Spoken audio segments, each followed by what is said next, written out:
Okay, so uh, obviously this is going to contain spoilers for I Am in Askew episode 1 and also episode 0 Initiation. This whole series is going to contain spoilers because I want to talk about it. So hopefully I can convince you to watch it because there's a lot of interesting little twists and turns that the series takes. The it's a good show. Please watch the show. Especially if you end up liking it after this episode, I really think you should go watch the show and then come back. If when I post the next episode or whatever, it's really good. Please, please, please. The main thing I'm trying to convince people with this series is please go listen to this. It's so freaking good. I have so much love in my heart for this. Okay. All right. So yeah, spoiler warning over. Okay. David begins episode 0 initiation speaking about how long he's been in Askew for a long time at this point. It's been years and years, right? He tells us you've never traveled to Askew, you've never been there, you've probably never read anything about it or heard anything about it. That's probably for the best. He says the literature doesn't reach the shores of the anywhere else. It doesn't. Nothing about the city escapes the city. Basically, it's kind of like what happened in Vegas stays in Vegas situation. If Vegas was malicious and evil, more so than it already is. You know what I mean? He starts talking about how the architecture of Askew itself is malicious and hard and sharp, and the twists and turns are always unexpected and impossible to navigate. He says it is his intention in the podcast to document the real life stories of people who live here in Askew, and kind of document his own life as well, because a lot of the things he talks about are obviously his own first-hand experiences. He's not going out and interviewing people. He's just talking about what he sees and observes. That's pretty much it for episode 0 initiation. Now on to episode 1, which I'm very excited about. This is a very good episode. David begins the episode basically just describing kind of his time in Askew a bit, but I'm not gonna summarize that because it's a lot of set dressing basically. He's setting the scene in Askew. But the actual plot begins with David saying that foreigners are really not welcome in Askew. He says it's a city that reminds you constantly just how unnecessary you are in this place. But he says some foreigners do manage to find work and a quote-unquote sense of purpose. He is currently working as a translator editor in the Askew Tribunal of the International News section. He says this is a very popular newspaper in Askew. He says this is not a particularly difficult job. He only has one page every Saturday to write. That is, unless they need extra advertising space, in which case it's only half a page. He says the most difficult part is just choosing the story, and he mostly chooses natural disasters because that's the most brutal and interesting thing he can put in the newspaper, I guess. He mentions that he really likes writing about floods. 100 die or 1,000 die, it's all good stuff. Apparently, he used to share the 14th floor with the lifestyle section until one day they all received a mysterious email at the exact same time saying nothing more than away day. The entire lifestyle team starts arguing about what time the away day is going to start, what day it's going to be on, who organized it, is there going to be food there, and then they all start believing, rumors start to spread around that there's already several cars waiting downstairs for them, and anyone who doesn't get on the cars in time is just gonna get left behind. No matter how unfair that is, that's just how it's gonna be. So yeah, they all start fighting and kicking and punching each other, trying to get out the door first. And the only thing that's left after this, because David is just like, oh, I can't handle this, and he just goes outside to take a smoke, right? And the only thing that's left of them is a tooth on the carpet, and someone took the time to write on the whiteboard away day in big black blocky letters. Somehow they had time to do that even though they were all tweaking about getting left behind, so that's really fun. They haven't been back since, and apparently investigations are ongoing, but no one has been able to find anything, and so they just fill that section of the newspaper with more ads, because that makes more money. So ever since then, David has had floor 14 all to himself, and he says that he prefers that anyway, which I don't believe. The main subject of the episode are these letters between these two figures, Mr. Howe and Mrs. Y, or Mrs. Howe and Mr. Y. They kind of like swap, it doesn't really matter. In the letters and lonely hearts section of the paper, which is written by the correspondence editor, and that's the only name she gets in this episode. David says that she writes most of the entries in this like section of the paper herself, so whenever she starts getting these letters, she's like really excited about it, right? And she like shares it with him, like she's super hyped about it. So it's kind of like implied that her and David kind of like hang out together because he comes into her office regularly, and like apparently they make fun of the real entries, the real letter entries sometimes together. Like people who are kind of goofy, they'll just be mean, like they'll bully them together. There's some David's actually a really evil person sometimes. Um, but yeah, so also I think they're like really cute, and I just imagine them like sitting together on the roof smoking before like all this whole thing happens, and they're like just bitching about their jobs because you know like what else are you gonna do, right? Okay, so the correspondence editor shows him the first letter that comes in because at first it is just one, and it reads as follows: um, "My Mr. Howe, flesh you I crave, touch, mattress writhing, explosive with fleas. Us, a sight unseen, your Mrs. Y." Which I just think is such a, I don't know, I kind of fuck with that. Like, that's kind of beautiful, actually. But all the letters and, like, everything that they get is very similar to that. David says he thinks it reads like it was written by an algorithm, which I don't disagree with, or a lunatic, which I also don't disagree with. But I do think it's actually a very beautiful letter, in a way, you know? And he's like, "You're not actually thinking about publishing this, are you?" And the correspondence editor is like, "Oh, why not? It would be fun, right? I think that Mr. Howe deserves to read this. Like, I think it would just be cute." So that's kind of the end of their interaction. And then later in the episode, David is just sitting in the cafe by himself, and he thinks to check the newspaper, right? And he goes to the letters and Lonely Hearts section, and he sees a new letter from Mr. Howe to Mrs. Y, and it reads as follows: "My Mrs. Y, complications in town, withering in absence of you. Urgently requesting soft eyes, biting lips, fingernails, also flesh. Your Mr. Howe." Which is so cute! They're so in love! Oh my god! They're so perfect for each other. I can just tell that they really, really care about each other from that letter. You know what I mean?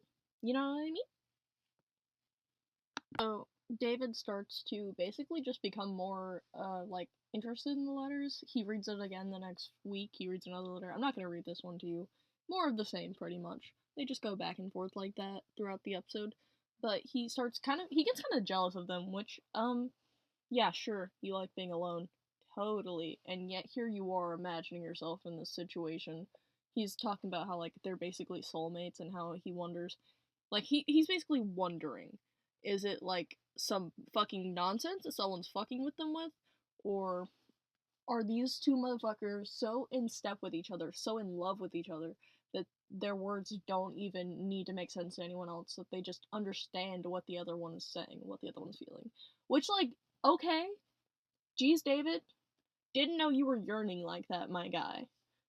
Well, I did know that, but like out of nowhere, he's just like, I like being alone. Isolation is fit for me, and yet you're over here like imagining yourself in this absolutely insane relationship where these motherfuckers are describing like the goriest version of love possible, which I think is pretty. But a few months later, David gets pulled into the weekend editor's office, which I guess is just like kind of his immediate boss. But he tells him that readers are not enjoying these two letters and that they find them weird and gross and kind of horrifying, which makes a lot of sense, to be honest. I don't know how they got away with running it for so long. I would have thought that people would have wanted that shit out of the paper immediately, to be honest. But he tells him to go break the news to the correspondence editor because he says, I know that you two are close, and then he does something with his eyebrows, as David puts it, which, like, and David seems to think that this is not true, but also, she's the only one you really talk to at your job, okay? So y'all are kind of close. She's basically the closest thing you have to a friend, brother. And y'all are, like, weird together. And you're mean to other people together. So, I mean, kinda are pretty close, my boy, you know, closer than anyone else, right?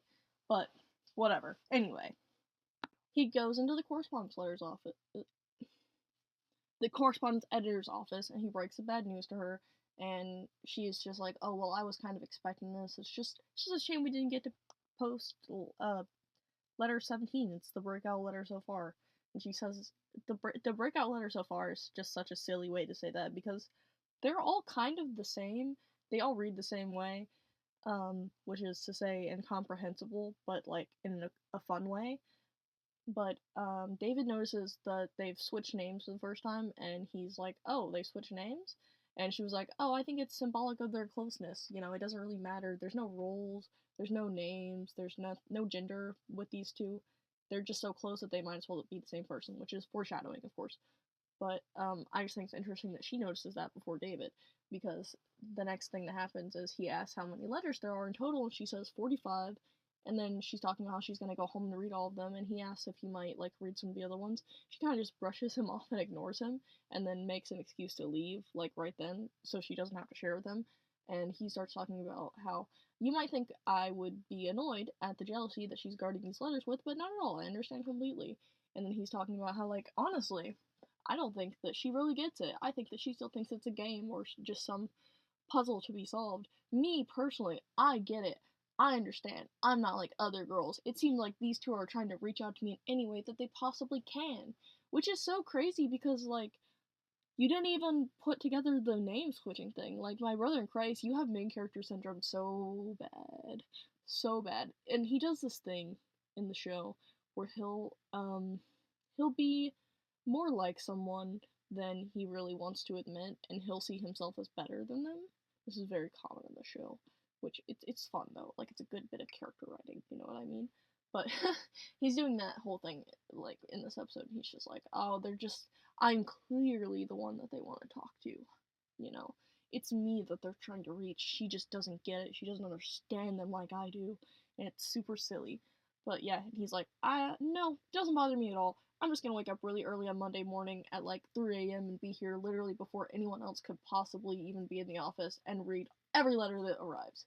Long before she could even get here. Which is so funny, bro. He's just like, no, it's fine. I'm just gonna get here before anyone else. It'll be cool. Unfortunately for him, she had the same plan. The scene my man David stumbles upon is kind of wild. So he gets to the office, and in front of the door is a giant gray dumpster, absolutely fucking overflowing with letters tipped on its side. The correspondence editor on her knees trying to gather up the letters, and a senior custodian screaming, cursing at her, stamping on her fingers as she tries and picks up the letters, absolutely losing his fucking mind. David like walks up and he's like, "What's going on here, guys?" And the custodian is like freaking the fuck out. He yells at him. He's like, "I'm fucking tired. I'm tired of it." He doesn't curse. They don't really curse in this show. But he's like, "I'm absolutely tired of it. I'm losing my mind. There's letters everywhere. The post bag is completely filled. They're falling down the stairs. They're everywhere. As soon as I finally gather them up and throw them in the dumpster, I see her sneak down here, try and dig them all out of the dumpster again. I can't deal with this. I'm about to quit." And David looks at the correspondence editor and he's like, "What's going on here?" And she's like, "He was gonna throw them all away. We can't let him throw them away." Notice how she says "we" when she's talking to him, right? Notice how she says "we." She says, "We have to get them on this. We can't let him throw this away. We need to figure out what's going on with this." And as she's like talking to him, like a letter like kind of comes out of her hand, and David like snatches it out of the air with some crazy force, and he looks down at her, and apparently, as he says, the look of heartbreak and betrayal and confusion on her face is just like insane. And that made me feel really bad because it kind of felt like she thought they were in it together, and I'm like, what? No, like brother. It made me like a little teardrop fell from my eyeball. Just like that's so sad. That was your best friend, basically, that you just betrayed right there. Like, the closest thing you'll ever have to one, damn near. I don't know. I don't know, bro. I got some feelings. He also described her as looking like she hasn't slept in, like, multiple days, like she's just been staying up reading. He says her eyes are bright white circles in a ring of purple, which is a fun way to say eye bags. I do like that description quite a bit. But, the senior custodian also starts tweaking, and he's like, oh my god, they're literally now they're sending freaking love letters and chocolates to the office of a goddamn post or fuck, what's it called? Uh, newspaper, a newspaper. Okay, sorry, but which is, yeah, that's ridiculous actually. But David looks at the box of chocolates, and one falls out, and he picks it up, and lo and behold, it is in fact not chocolate but flesh. And he looks at the other chocolates, and they're also all made of flesh. And the senior custodian, reasonably so, starts freaking the fuck out, which is like, yeah, I get that, man. That would be wild. But David notices that it doesn't actually look like they were made of actual people. It kind of just looks like um, something wanted to make a box of chocolates, but it only had like the concept and also only had meat available. Like it was trying to create the concept of a box of chocolates with the materials it had available, he says. Which, yeah, that's a fun way to describe that too. I like that. Um, he says that it doesn't actually look like it's come from anything. There's no wounds. There's no like obvious eyeballs or anything. Nothing, like nothing. It doesn't look like it's come from a person. He says that they're playing out the rituals and like the whims of romance for an audience for him, he says. And then he looks to see at the correspondence editor to see if she's also feeling the same way and like if she's made the same discovery, but he says that she's just kind of sitting there looking really upset and like tired, and a single tear streaks down her face. How could you even tell it's raining, bro? It's literally always raining. How would you know? Which, yet another moment of his main character syndrome, because the next thing he says is he feels triumphant, like he truly is the person that these creatures are trying to contact, which is crazy, because she has been obsessing over this for weeks, brother.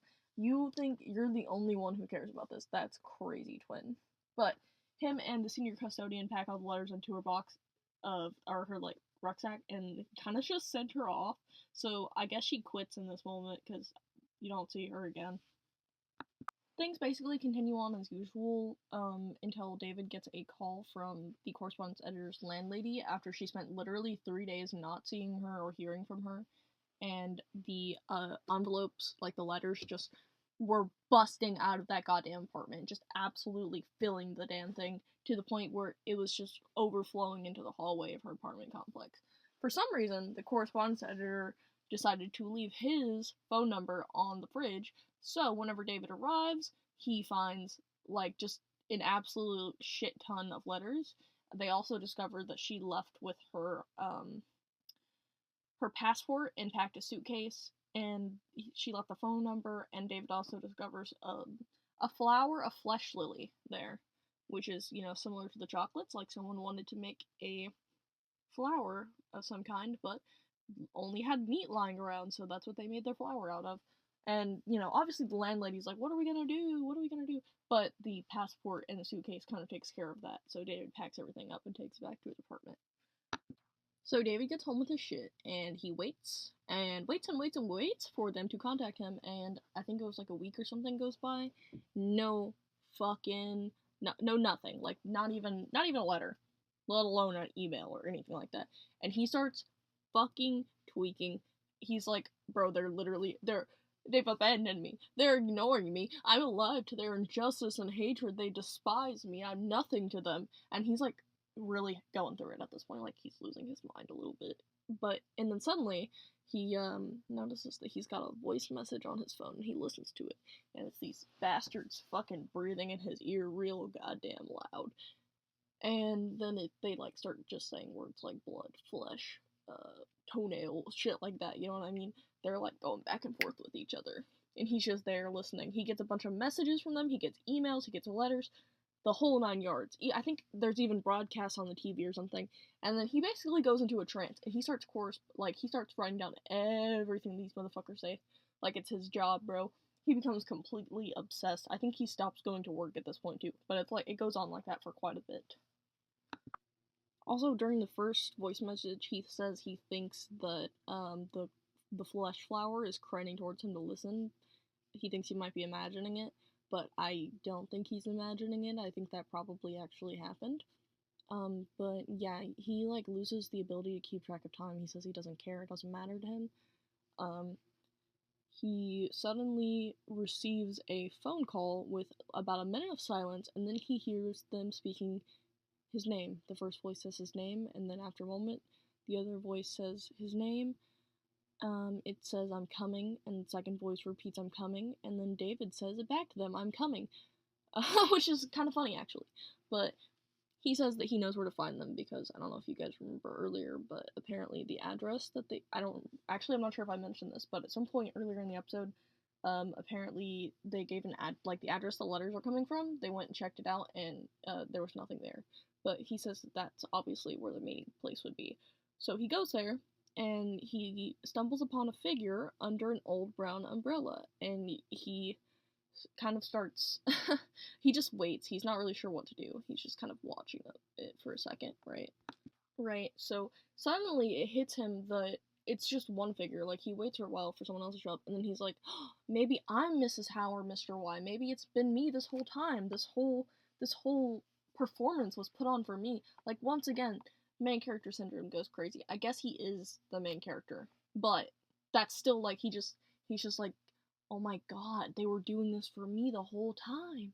And and and we're gonna fuse. Like, he's just like, oh, we're a perfect match, and he like very confidently walks up to them and like taps him on the shoulder, and they turn around, and he finds himself staring into not Mr. Howe or Mrs. Y's eyes, but two very distinct sets of eyes, that are completely different colors. One brown eye, one green eye, not level with, like, not where they should be, basically. One of them is, like, slightly further down than where it should be, and the other one's kind of poking out of a throat.